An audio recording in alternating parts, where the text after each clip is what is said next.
Antes de começar o vídeo, eu preciso te lembrar que na descrição ou nos comentários há sempre um link de contato caso queira conversar com a gente. Vamos ao vídeo. Muito bem, vamos falar hoje sobre o medicamento Trenfia, que é o nome comercial do medicamento Guselkumab. Ele é utilizado para algumas aplicações diferentes. A aplicação mais utilizada é para a psoríase e é um daqueles medicamentos que o plano de saúde insiste em não cobrir, tá? Quando há prescrição médica, o plano de saúde vai dizer que não está no rol da ANS ou está no rol da ANS, mas com uma aplicação diferente. E qual que é o problema? É um medicamento que ele custa algo aí no mercado em torno de R$17.530, tá? É um valor obviamente muito alto para o consumidor arcar, porque a gente sabe um tratamento desse às vezes demanda um número de aplicações que vai chegar aí a R$170 mil ou até mais, né? Então a gente traz para vocês aqui essa ação, essa decisão da justiça em que houve aí um processo pedindo para que o plano de saúde fosse obrigado a cobrir a medicação e houve também a sucumbência do plano de saúde, ou seja, o plano de saúde foi obrigado liminarmente a oferecer esse tratamento, a cobrir, a custear esse tratamento, e a decisão terminativa, aquela que decide o processo, confirmou essa obrigação, disse que sim, o plano de saúde tem que custear o Trenfia, tá? Vamos ali para outro quadro em que eu vou explicar para vocês com mais detalhes por que é que o plano de saúde tem que cobrir o medicamento e como funciona esse processo para a gente conseguir obrigar o plano de saúde à cobertura. Vamos lá então, vamos explicar por que é que o plano de saúde é obrigado a cobrir o tratamento que é indicado pelo médico, tá? A gente vai mostrar por que o plano de saúde deve ser obrigado a custear o tratamento prescrito pelo médico e vamos falar um pouco sobre como funciona esse processo, tá? Então vamos lá, o que ocorre? Existe um órgão do governo que é chamado ANS, tá? É uma agência do governo que vai fazer uma lista de quais são os tratamentos e medicamentos que são devidos aos consumidores, aos beneficiários dos planos de saúde.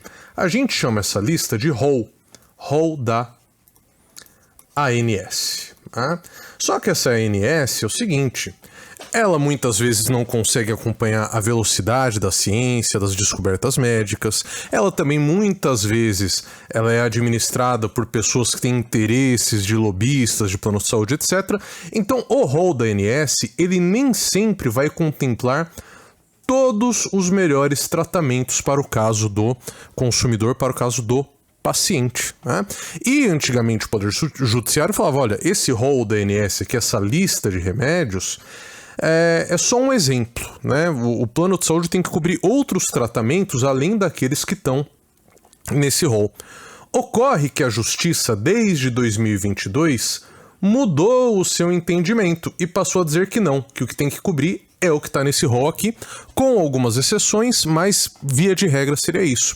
O que ocorreu então? O Congresso foi lá e aprovou a lei 14.454 de 2022, tá? O que é essa lei? Ela é uma lei que vai modificar uma outra lei, que é a Lei dos Planos de Saúde, a Lei 9.656 de 98, tá?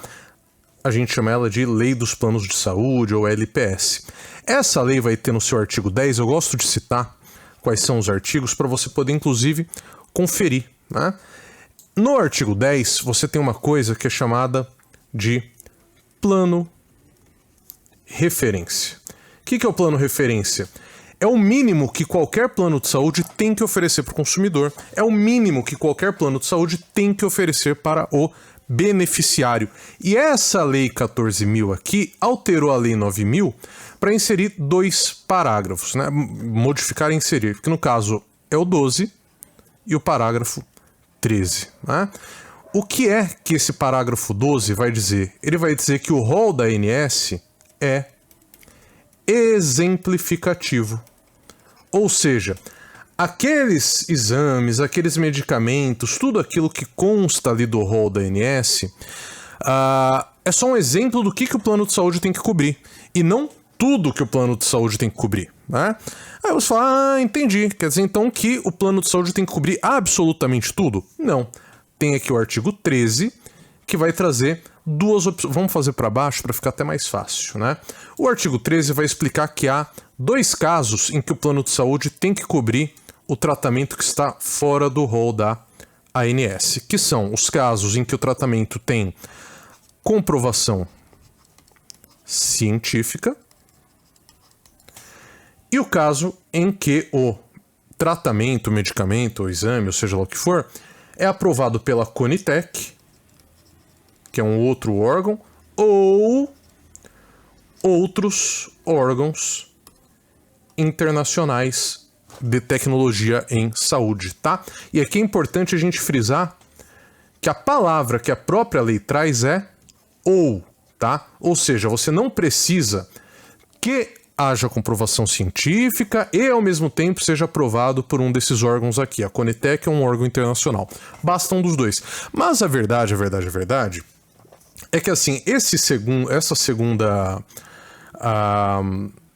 opção aqui, que é da aprovação da Unitec ou de outros órgãos, ela é meio que... Eu achei besteira pôr na lei, para ser sincero, porque se está aprovado por um desses órgãos, é porque há estudos que comprovam a eficácia científica daquele medicamento ou daquele exame para diagnosticar uma doença ou alguma coisa, né?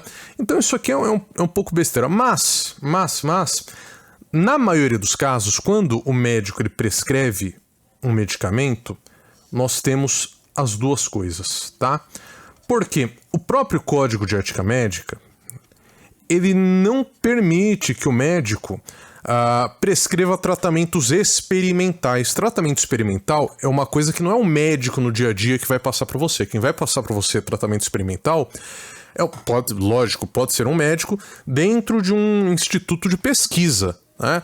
Geralmente não é o caso. O médico do plano de saúde, ele não vai fazer isso, ele só vai te passar um medicamento que tenha comprovação científica, ele já foi testado, já teve pesquisas a respeito da efetividade daquele medicamento ou daquele exame para poder colaborar com o eventual diagnóstico, com a manutenção dos cuidados com a saúde do paciente.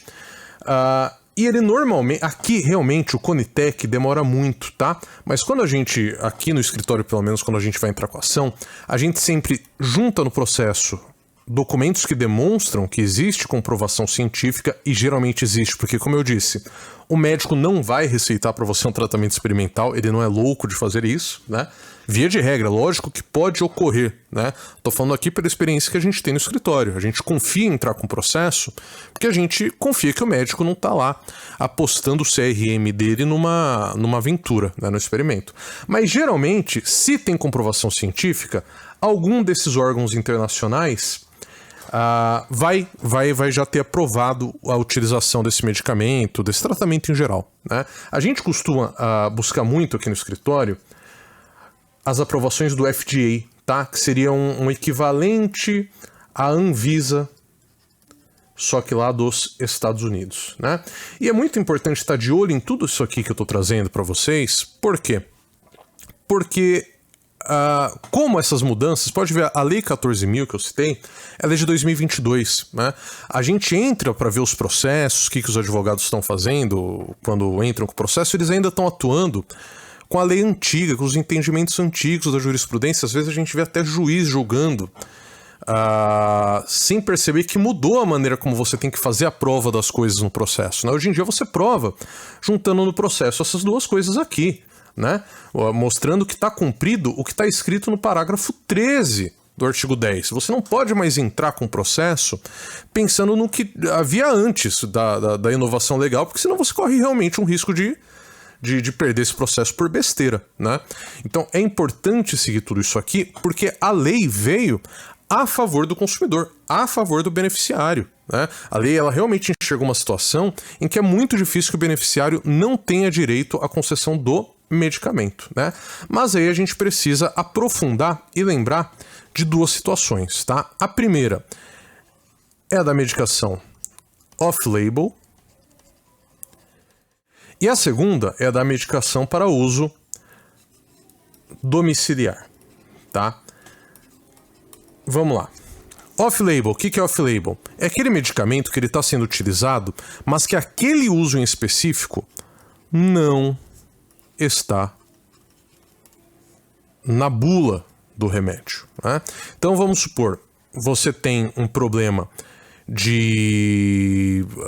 você tem um tipo de tumor, que é um tumor X, né? E o tratamento para esse tumor, ele é geralmente feito pelo medicamento Y.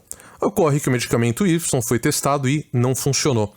O seu médico sabe que existe um medicamento Z, que ele é aprovado pela Anvisa, é um medicamento que ele é seguro e que ele é usado para tratar... Eu vou pegar um exemplo bem bobo aqui, mas é só para você entender bem o que é o off-label. Ele é usado para tratar queda de cabelo. Perceba que assim, entre queda de cabelo e tratar um tumor, a princípio não tem nada a ver, mas há estudos científicos, a comprovação científica de que pessoas que estavam usando esse medicamento para queda de cabelo e tinham esse tipo de tumor, viram a diminuição do tumor. Ou seja, o medicamento não foi feito para tratar esse tumor, por isso não está na bula. Mas o medicamento é seguro, ele é aprovado pela Anvisa, é um medicamento que tem comprovação científica de que ele vai tratar o seu problema.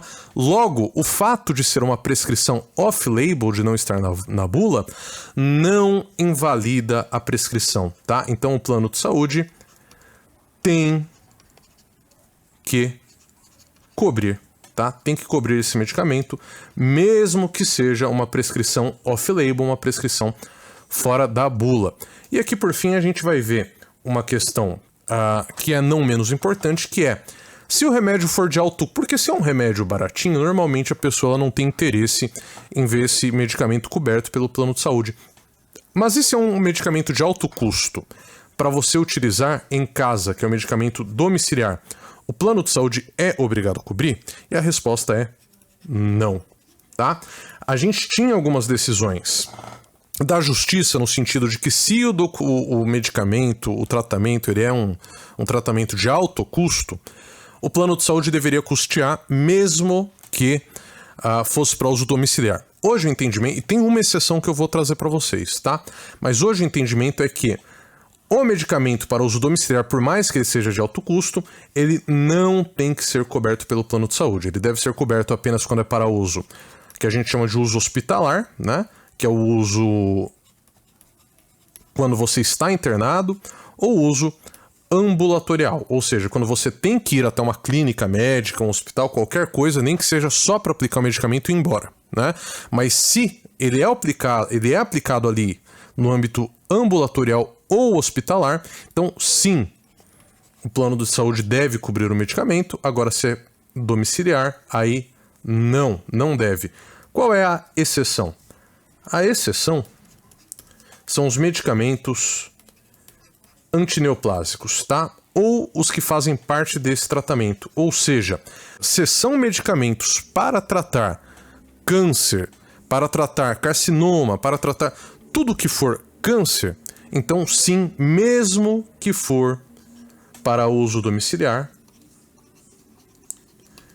o plano de saúde tem que cobrir esse medicamento. Ah, mas esse medicamento ele não é exatamente para o câncer, ele é um medicamento porque outro medicamento que eu tomo para o câncer me causa um problema estomacal, então eu tenho que tomar esse medicamento que é caríssimo para poder proteger o meu estômago. Não importa, faz parte do tratamento do câncer, portanto, deve sim ser coberto, tá? Então, basicamente, quando a gente fala na obrigatoriedade de um plano de saúde de cobrir tratamentos, a gente passa por esses aspectos, né?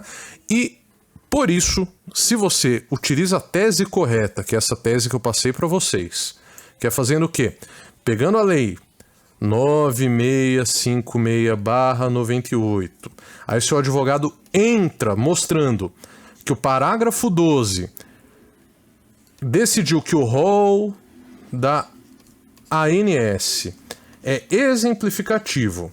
E aí ele mostra que nesse caso o tratamento, o medicamento, seja lá o que for que foi prescrito pelo médico, está ou comprovado cientificamente ou já está admitido em órgãos de tecnologia da saúde, como por exemplo a Conitec ou o FDA americano, ou entre outros, tem a Comunidade Europeia, etc, etc.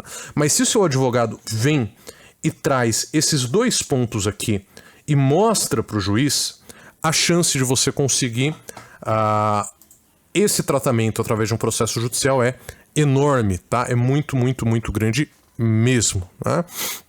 A não ser, lógico, como eu disse, que seja um caso de medicamento experimental, aí fica muito, muito difícil, né? E é um processo que ele é relativamente... ele é relativamente rápido, porque tem processos que são muito mais demorados, mas todo processo judicial é lento, né? Por isso, quando a gente entra com esse processo, a gente pede aquilo que geralmente o pessoal chama de liminar, né? Que é um nome que não é um nome técnico, o nome direitinho é tutela antecipada de urgência, né? Você pede essa tutela antecipada de urgência, que o pessoal chama de liminar, falando, olha, juiz, se a gente for esperar esse processo acabar, que vai demorar 1 ano e meio, quem sabe 2 anos, para poder conseguir esse tratamento, não vai rolar, vai piorar o estado de saúde do beneficiário, né? Então seria o caso da gente fazer o quê? Da gente ter uma liminar, uma ordem desse juízo falando assim, olha, plano de saúde, você tem, por exemplo, 48 horas se o caso for muito urgente, ou 5 dias se não for tão urgente, para custear esse tratamento. Caso você não faça isso, vai pagar uma multa lá de R$1.000 por dia, de R$2.000 por dia que você demorar para realizar a cobertura do tratamento que foi definido pelo médico assistente, tá? Então, por mais que processos sejam um pouco demorados, via de regra, a gente tem sim o deferimento dessa liminar, às vezes tem que recorrer para conseguir a liminar, mas em 99% dos casos a gente consegue e consegue garantir o tratamento através do plano de saúde para que o consumidor possa receber aquele serviço, que é um serviço que ele contratou e que a lei diz que ele tem que receber, tá bom? Bom, preciso lembrar você que se quiser conversar com a gente, tem links aqui na descrição, tem links nos comentários, links de contato, e ficamos à disposição. Até a próxima!